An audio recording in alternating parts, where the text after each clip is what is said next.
Menstrual hygiene के साधारण भाषाમાં कहबै તો मासिक के समय जे साफ सफाई रखे के छै ओकरा मेंस्ट्रुअल हाइजीन कहै छै।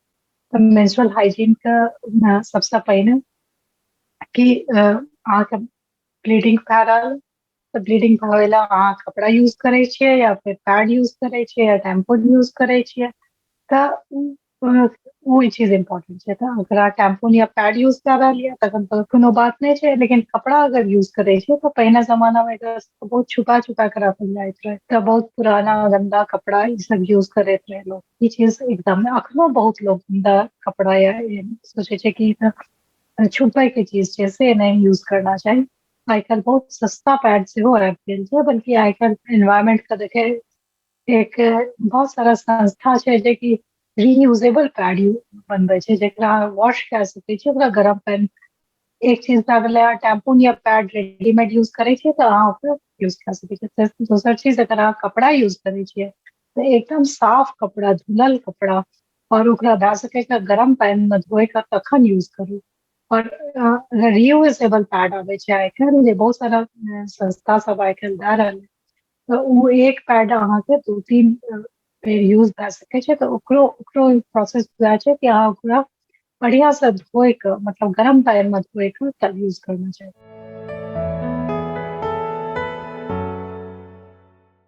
बहुत लोग के कम मासिक होइ छै या फिर ओते पैड नहीं बिछले तो लोग की करे छै, जेना महीना के चौथा या पांचवा दिन अगर बहुत कम ब्लीडिंग भए रहल है तो पूरा नहीं बिछले तो वह पैड के भोर से साँझ तक अगला दिन तक लगेने छै, अगला बेर नहेबै तखन बदलबै।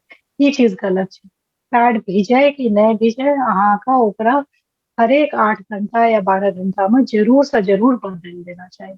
वो एरिया को कखनो अहाँके गीला नहीं छोड़ना चाहिए। बहुत सारा एंटी फंगल पाउडर आवे छै जे अहाँ यूज कर सके छियै और ई सब सिंपल जे हाइजीन छै एकरा ध्यान देना चाहिए। पैड के यूज करना चाहिए, साफ पैड यूज करना चाहिए। किनल छै तो बहुत बढ़िया, नहीं किनल तो एकदम गरम पानी से धोअल। ये नहीं कि गंदा पुरान कपड़ा यूज के लिए ते कखन बदलना चाहिए, 8 से 12 घंटा में जरूर बदल देना चाहिए। भीग जाए तो और जल्दी बदलना चाहिए। अगर आप कपड़ा के पैड यूज करे छियै तो और जल्दी बदलने पड़े छै।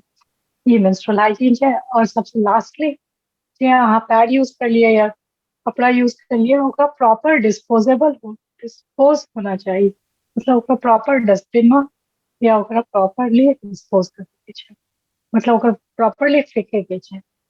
जैसे कि हमर सबके अगल बगल एनवायरमेंट में वातावरण में गंदगी नहीं फैले।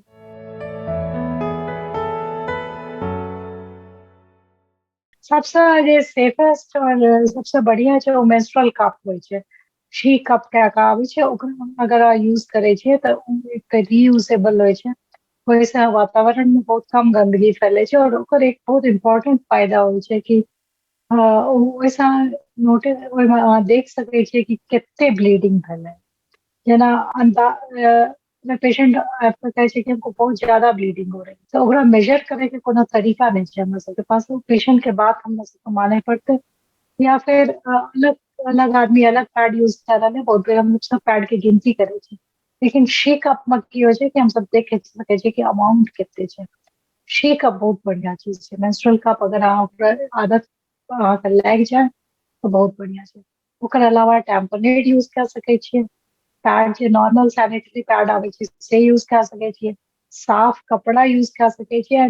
रीयूजेबल पैड आइ काल्हि जे कपड़ा के आयल है ना सेहो यूज कर सकै छियै।